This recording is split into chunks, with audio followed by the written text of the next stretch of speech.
Abolo, bolo boy, aboy, bolo boy, aboy, bolo boy, kudu bay.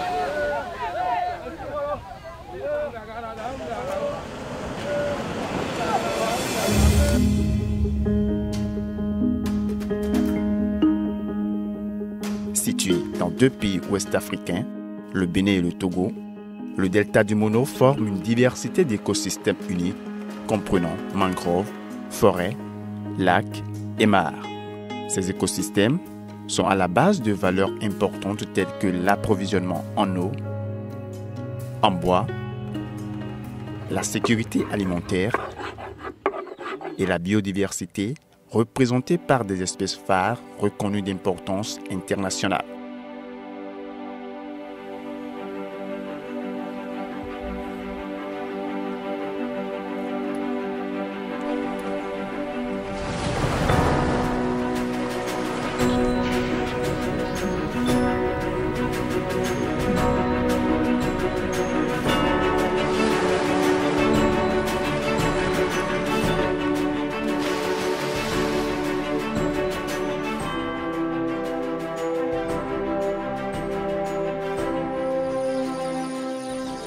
L'état de la conservation des ressources naturelles est préoccupant. Au lac Toro, par exemple, les populations riveraines qui vivent majoritairement de la pêche utilisent des filets de trop petite maille. Ceci cause une diminution du stock de poissons adultes qui constitue pourtant une importante base de subsistance aux populations. La zone est déjà très peuplée et la population va encore augmenter. De plus, ces populations pauvres utilisent les ressources naturelles pour leur survie. Au Togo comme au Bénin, l'expansion des terres agricoles, l'extraction abusive des ressources naturelles et le non-respect des règles de gestion traditionnelles menacent la biodiversité de la région et la sécurité alimentaire des près de 900 000 riverains du fleuve Mono. Pour faire face à cette situation, les gouvernements du Bénin et du Togo ont uni leurs forces pour mettre en place une réserve de biosphère transfrontière.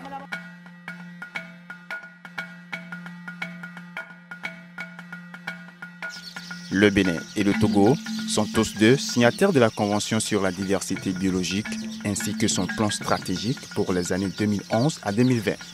Dans ce cadre, ils se sont engagés à maintenir en état leurs aires protégées et à en élargir la surface afin de mieux préserver la biodiversité. En 2014, les ministres en charge de l'environnement, au Togo comme au Bénin, ont formellement lancé le processus de mise en place de la réserve. Environ 3 ans plus tard, la réserve de biosphère transfrontière du Mono était officiellement intégrée par l'UNESCO dans son réseau appelé l'Homme et la biosphère. Le but principal est de la conservation de la diversité biologique et la gestion durable des écosystèmes qui s'y trouvent. Et surtout, là où des aires protégées n'existaient pas, et de concilier les besoins de la population riveraine avec la conservation. Nous allons, ensemble avec les autorités béninoises, mettre en place un secrétariat permanent qui va se focaliser sur la gestion durable et également faire en sorte que des deux côtés nous ayons une vision commune. La création de réserves de biosphère a misé sur l'engagement de la société civile, déjà active dans la zone, au Bénin et au Togo. L'appui technique de la GIZ s'est focalisé sur le renforcement des capacités des acteurs locaux, ayant fait preuve d'intérêt dans la gestion durable de leurs ressources naturelles.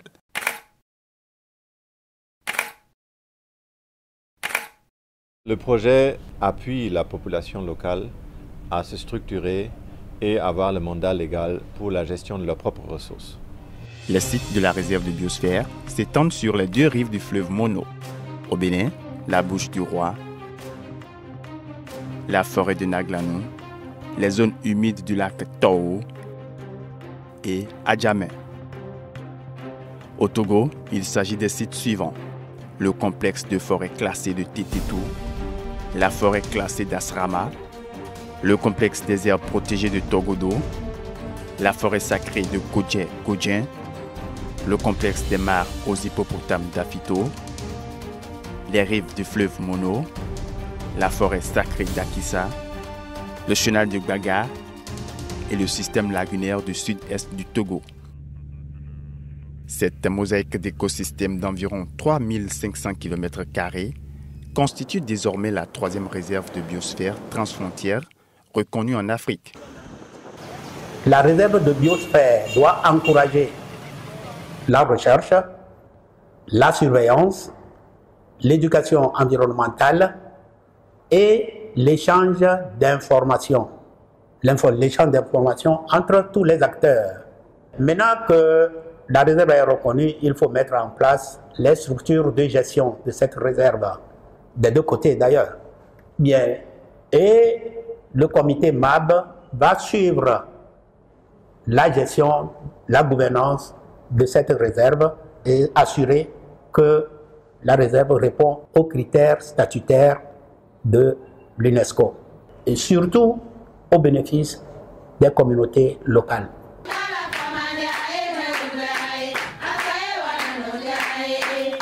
La réserve de biosphère transfrontière du Mono est gérée par les communautés à la base, appuyées par des ONG locales.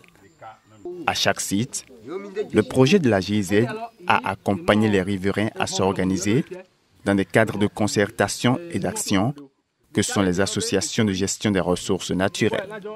Une délimitation des sites a été faite suivant une approche de cartographie participative, mobilisant les savoirs et les savoir-faire locaux.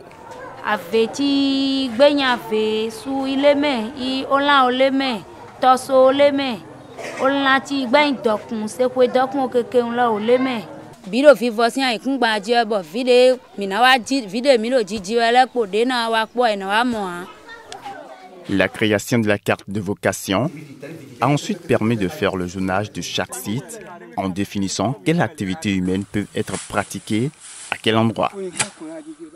Aujourd'hui, nous avons banni complètement la chasse sur ces animaux dont je parle de cornes. Quand je parle par exemple le Sitatunga, c'est un animal qui est en voie de disparition. Nous avons fait tout possible pour amener des gens en raison, pour leur dire que le Sitatunga, si ça disparaît, c'est que nous n'avons plus de ressources.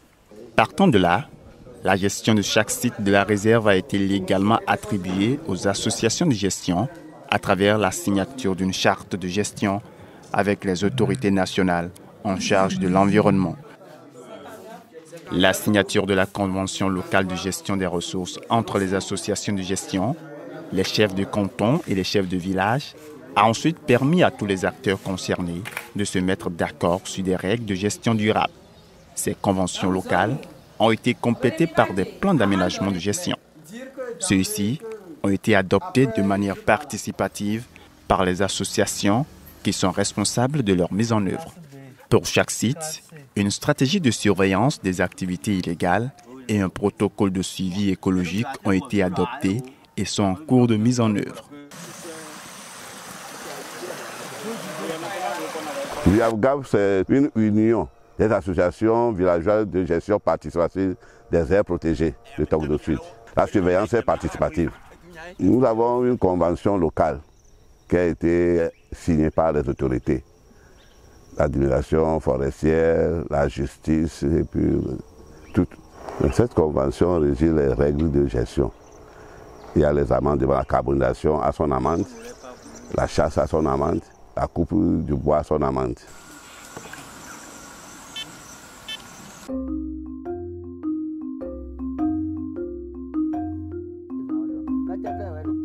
La gestion de la réserve de biosphère est conforme aux aspirations des populations et intègre leurs savoirs et traditions. Les agriculteurs, les chasseurs, les pêcheurs, marailleurs, tradithérapeutes, dignitaires et adeptes des cultes traditionnels du fleuve Mono sont sensibilisés sur l'importance de la biodiversité. Pour les sites de la réserve de biosphère situés proches du littoral, le développement de l'écotourisme pourrait aussi contribuer au coût de gestion.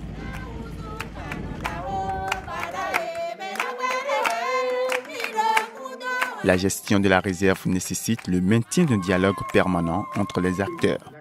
Les radios communautaires et la vidéo participative jouent un rôle important dans le maintien de ce dialogue. Ok, maintenant on va regarder le film, tout le monde se concentre.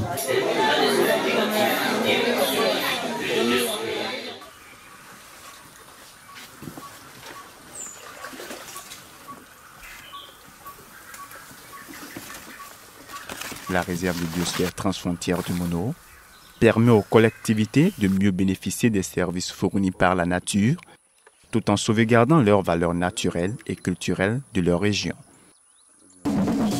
Pour gérer la réserve de biosphère durablement, la coopération de l'ensemble des acteurs est essentielle. Les décideurs, les chercheurs, les ONG locales et bien sûr les villageois sont tous invités à s'engager activement dans la gestion de la réserve de biosphère transfrontière du Mono.